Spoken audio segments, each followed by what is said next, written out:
Here is another in NBC's great parade of new shows.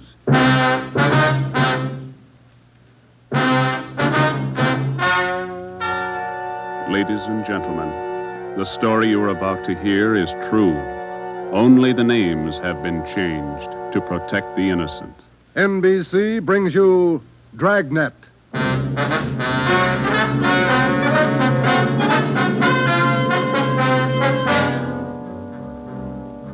You're a detective sergeant. You're assigned to auto theft detail. In 3 months, more than 250 cars have been broken into. Property amounting well into thousands of dollars has been stolen. 2 youthful members of the gang have been apprehended. The all-important brains of the criminal ring, the leaders, are still at large. Your job, get them. Dragnet, the documented drama of an actual crime, investigated and solved by the men who unrelentingly stand watch on the security of your home, your family, and your life. For the next 30 minutes, in cooperation with the Los Angeles Police Department, you will travel step by step on the side of the law through an actual case from official police files. From beginning to end, from crime to punishment, Dragnet is the story of your police force in action. It was Monday, March 2nd. It was cold in Los Angeles. We were working the night shift out of auto theft. My partner's Ben Romero. The boss is Ed Backstrand, chief of detectives. My name's Friday. I was on the way back from the interrogation room, and it was 10:58 p.m. when I got to room 26, chief of detectives' office. Real tough kids, aren't they? Yeah, they won't admit a thing. Now, sit down. Thanks. When'd you pick him up? About 8:30 tonight in the parking lot behind the Star Theater out on Sunset. He was lifting the radio out of a 48 convertible. He's had lots of experience. The report says you picked up a 19-year-old girl with him. She was waiting for the guy in a parked car across the street from the theater. Car was full of loot. The first real break we've had on those auto burglaries in 3 months, and it's no good to us. Neither one of them will talk. They won't even admit they know each other. You run makes on them? Just did. We've been questioning the boy for an hour, getting nowhere. What's his name again? Freeman, Stanley Freeman. Oh, yeah. Age 20. Address? Butte, Montana. Down here for a vacation. He doesn't lie very well, Ed. He's never been to Butte, Montana in his life. Knows less about the town than I do. Well, get to him. Right, Ed. Where'd you put the girl? We had a policewoman take her to our office. We can talk to her when we finish with the boy. Well, what's her story? Hasn't any. She won't even open her mouth. 19 years old, probably needs a good spanking. Now get him to talk. Right.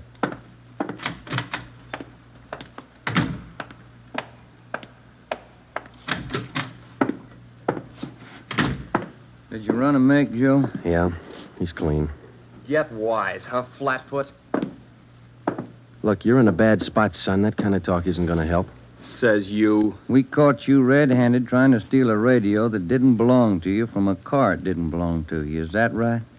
That's enough to send you to San Quentin, boy. You better give us the story. Shut up. We got all the evidence we need for him. Maybe you don't realize how serious this is. We've had more than 250 car burglaries in this city in the past 3 months. Over $200,000 worth of property's been stolen. That's a lot of money. So what? So you're the number one suspect, young fella. Your method of operation in breaking into that car tonight is the same used in most of the other burglaries. That means you're not going to be tried just for this job tonight. What are you getting at, Flatfoot? Listen, son. In the state of California, breaking into a locked car is a felony. You can go to state penitentiary for that. And we're going to file a complaint of burglary with the district attorney in the morning. You say you're from Butte, Montana. All right, I don't believe you, but we'll make sure. Ben, go down to our office and call the news photographers. Stanley here is going to have his picture on the front page of every newspaper in Los Angeles tomorrow. Right, Joe? No. You can't. I won't let you. I got my rights. What's the matter, youngster? Everybody wants his picture in the paper. Yeah, well, I don't. I won't let him. We got your picture already for him, remember? They took it when they fingerprinted you. You can't use it. You can't. I'll get a lawyer. Reporters will be over in a couple of minutes. We have to give them your story and your picture, too. This one. You won't. You won't. Give it to me. All right. Give it to me. All right, Freeman, get your hands off him. Now, sit down. All right. Now let's have it straight. Don't let him use the picture. Don't let him. You can't. You can't do it. We gotta have the truth, son. Now, look, you're 20 years old. You know right from wrong. You'll have to take your medicine. If you cooperate, we'll do all we can to help. I live out in the Wilshire district. All I wanted was a little extra money. We didn't take much. We didn't think it was so wrong. It was stealing, Freeman. You know that's wrong. Where do you live out there? Piper Avenue. 821 Piper. You won't give him my picture. You live there with your family? Yeah, my mother. Father's dead. Promise me you won't give him the picture. My mother, she'd see it. Promise me. You're working with a gang on those auto burglaries. We know that. Now, who are they? Where are they? And what's the setup? I can't. They get me for it. Who'd get you? I can't tell you. I can't. Who's your girlfriend, Stanley? The one you were with tonight? Joanne Miller. Where does she live? Piper Avenue, same as me. Lives on the same block, 866. Is that her home? She live there with her folks? Yeah. Mother and father. They work. And you got her into this. Isn't that the story she gave us, Ben?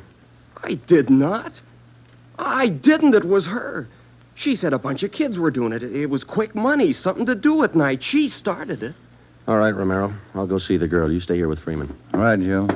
Just stay put in that chair, Freeman.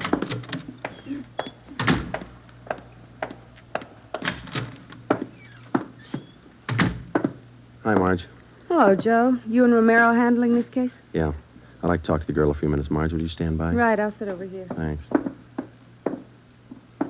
All right, miss. What's your name, age, and address? I told this lady cop 15 minutes ago I'm not saying anything. All right, then we'll tell you. Your name's Joanne Miller. You live at 866 Piper Avenue. You live with your father and mother. Both of them work.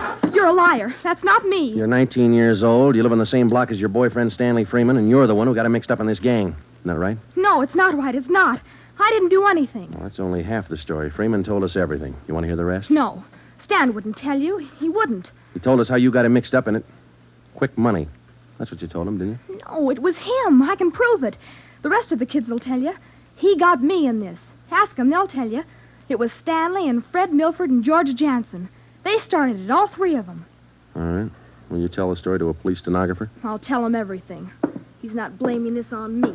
Marge, will you go get the stenographer? Right, Joe. Now, how many persons in this gang of yours? Oh, about 10 or 12. And it's not my gang either. He got me into this, and now he's trying to lie his way out, blaming me. How long you been doing this, burglarizing cars? Me? Oh, only about 2 weeks. It was supposed to be fun, something to do at night. The rest of them been at it a couple of months. Who's the head of the gang? I told you, it's him, Stanley, and Fred Milford and Jansen, all three. I only started going out with them 2 weeks ago, maybe less. All right, Joanne. Tell it to the stenographer the same way. Stenographer will be in a minute, Joe. Okay, Marge, thanks. Stay with her. Right, Joe.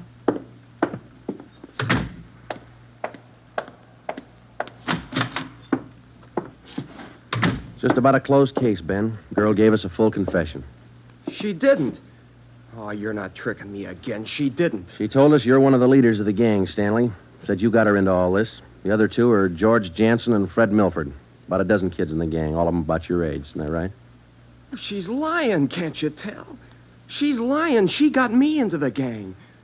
Well, she did. She's Milford's girlfriend. Ask her. Oh, she can't lie out of that one.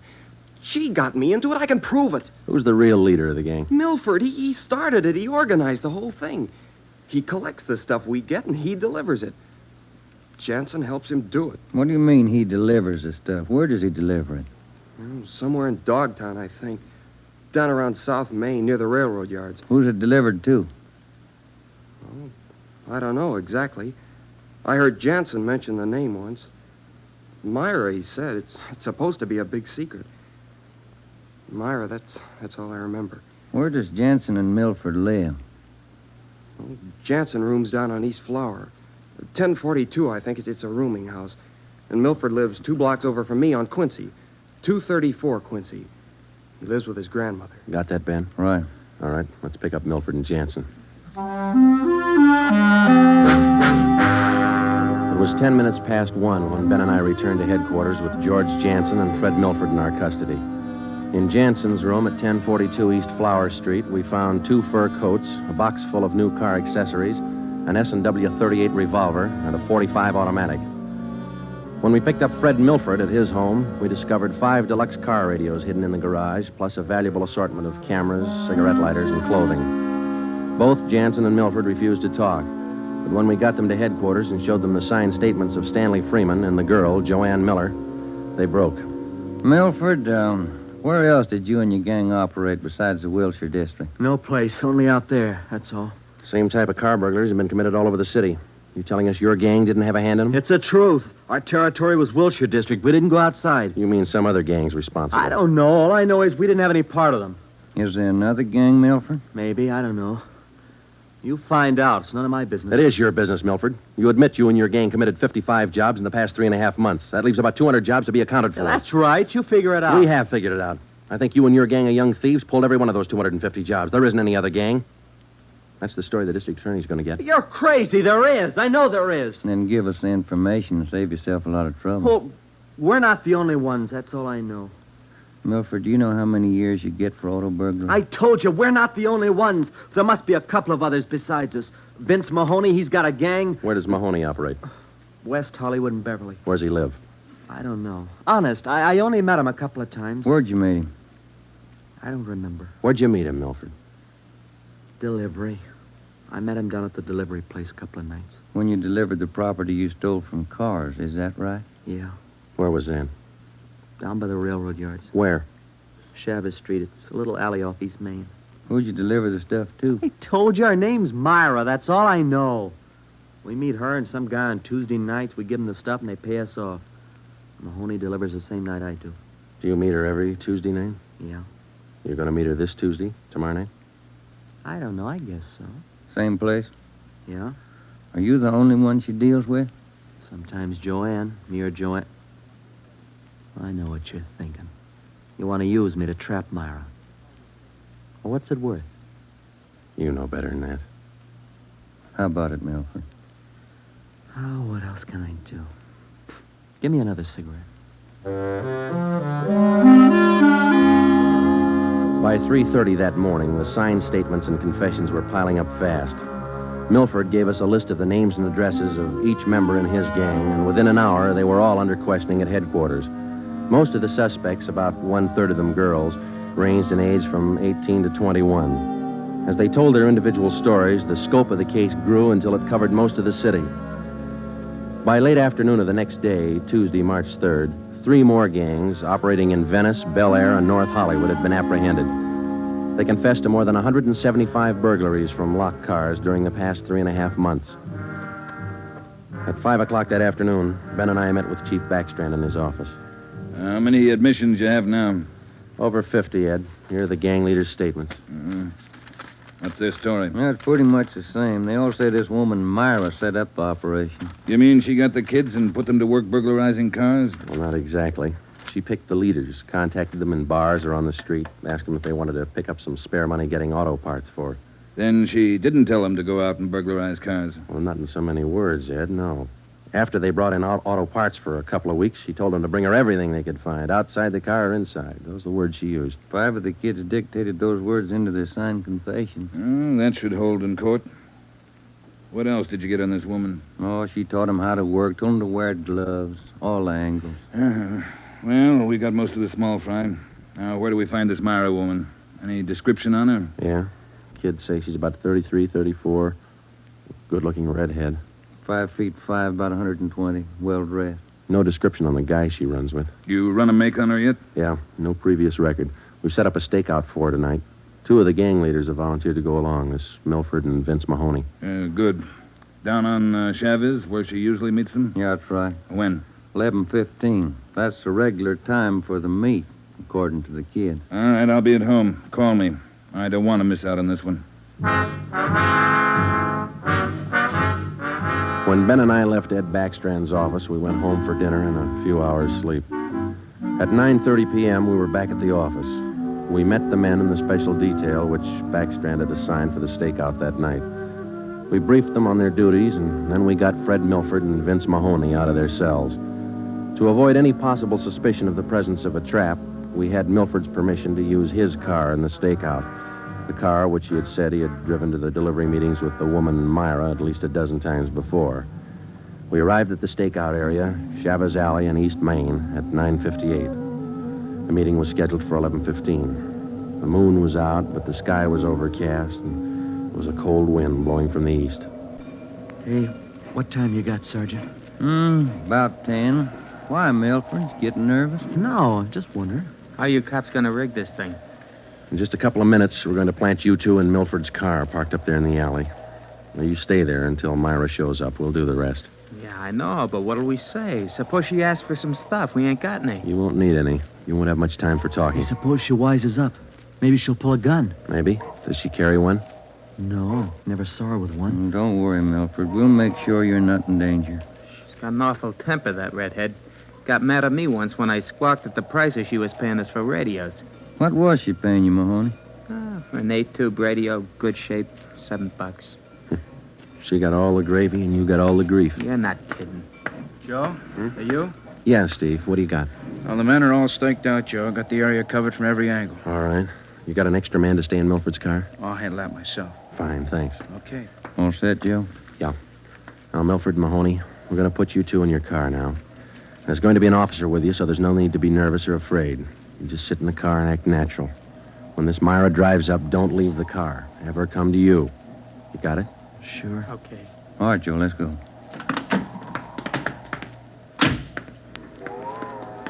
Sure is cold out.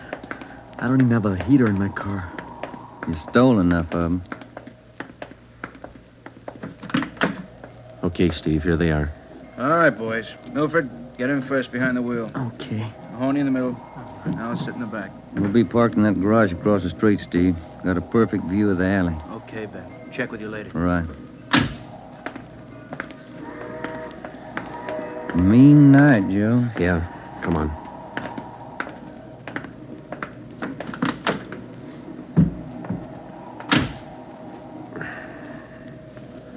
It's cold here in the garage, isn't it? Yeah.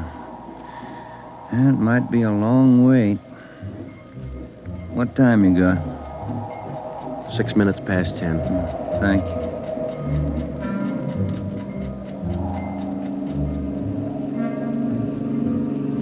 Hey, Joe. What is it? It's nothing. Thought that passing car was turning in the alley. Relax. It's early. Lonely place. It's dark. Gets on your nerves.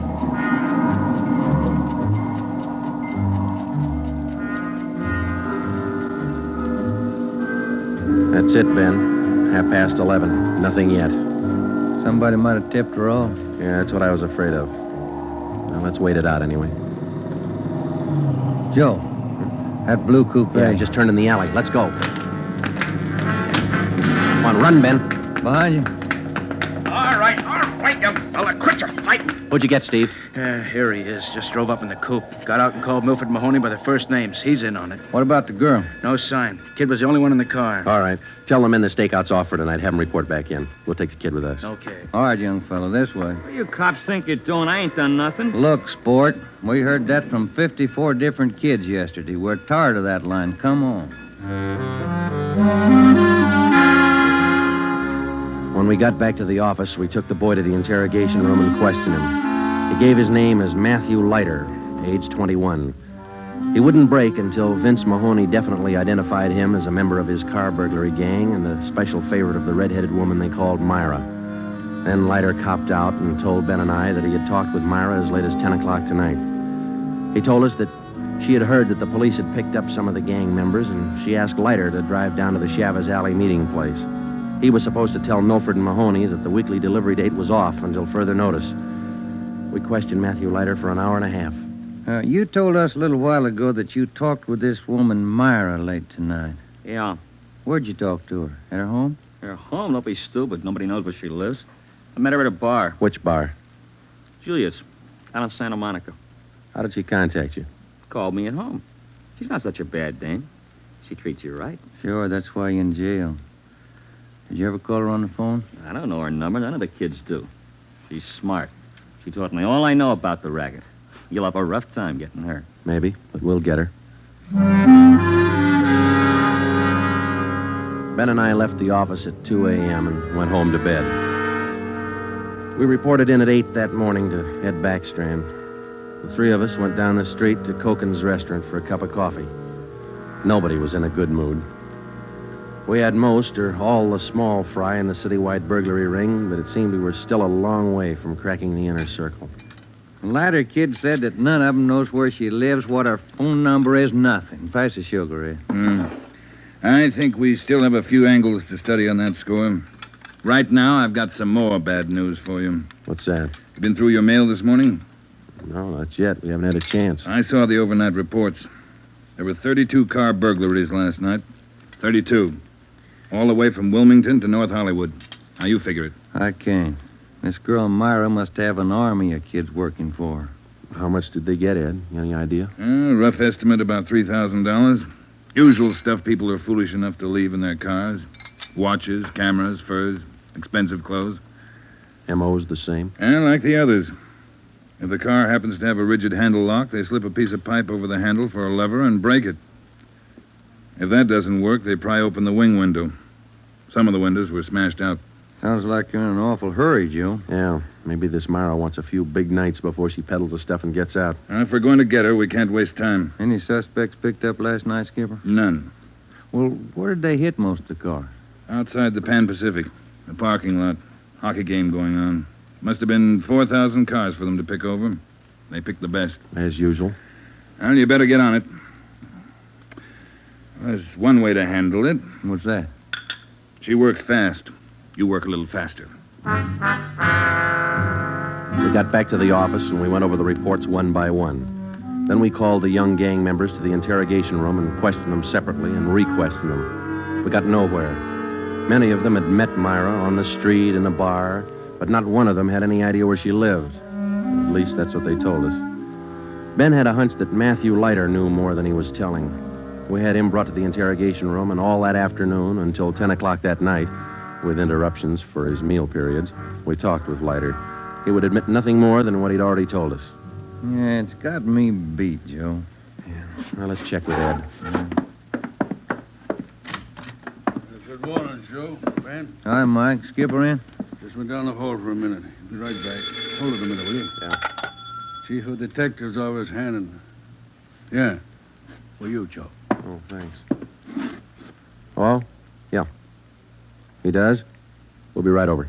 That was Sergeant Hopkins over at the jail. Yeah? Matthew Leiter's got something to tell us. Says it's important.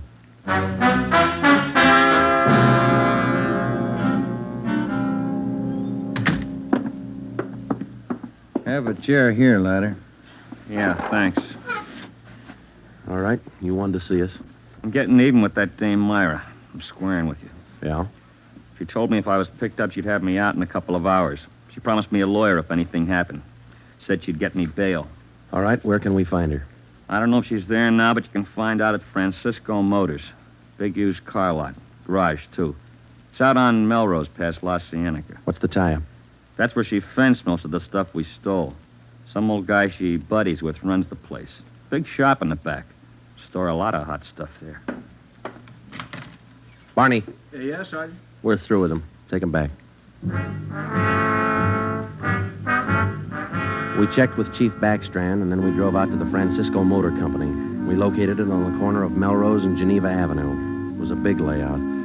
Consisted of a large used car lot sign bannering the slogan, Deluxe Auto Accessories, lowest prices in town.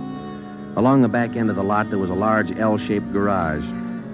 We found the man in charge, and he gave his name as Paul Hackett, the owner of the car lot. In the garage, we found the entrance to a large back storeroom.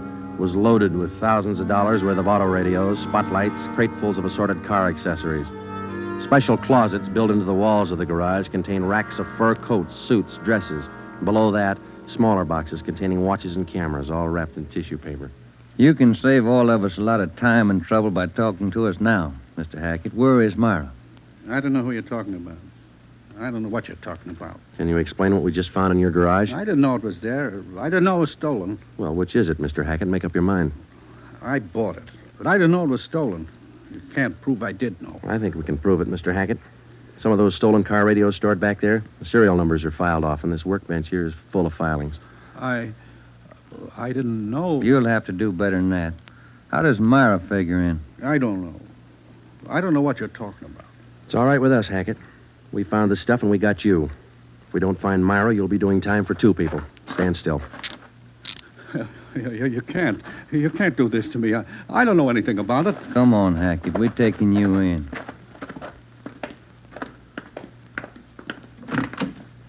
All right, get in the car. Come on, in the car. Am I going to jail? You're going to jail. All right. I'll take you to Myra.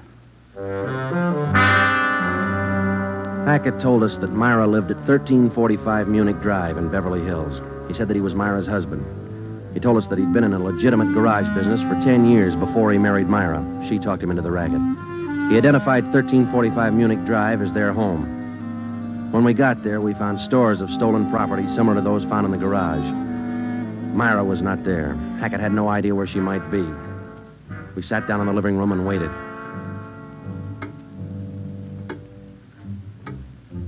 One hour, 2 hours, 3 hours. After 5 hours of waiting, the monotony started to wear on everybody's nerves, especially Hackett's. And the whole thing, it was her idea. I should have known, all hers. She did this to me.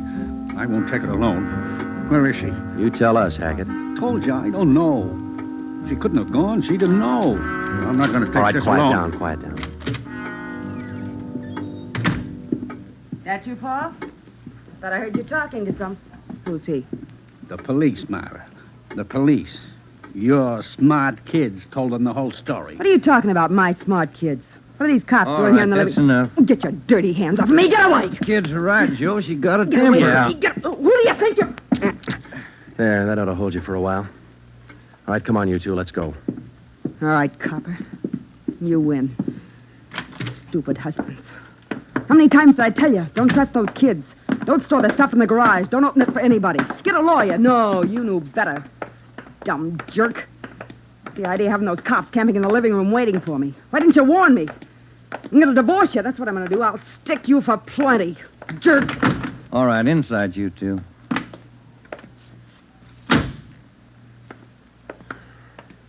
You got a smoke, Ben? Yeah. Here. Thanks. I was just thinking. What? Those kids were right. She's a pretty nice-looking woman. Yeah. Nice face. Beautiful figure. Mm-hmm. Sure talks a lot, though, doesn't she? Yeah. Hey, Joe, remind me to take home some flowers to my wife tonight, will you?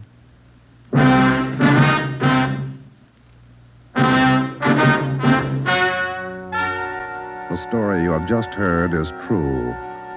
Only the names were changed to protect the innocent. Paul and Myra Hackett were tried and convicted on 7 separate counts of receiving stolen property. They are now serving out their sentences in the state penitentiary. Realizing that most of the young persons involved in the case were influenced by the strong personality of Paul and Myra Hackett, a separate investigation was made into the backgrounds and home life of the young offenders. In most cases, they were found to be basically good, and they were placed on probation and returned to their homes.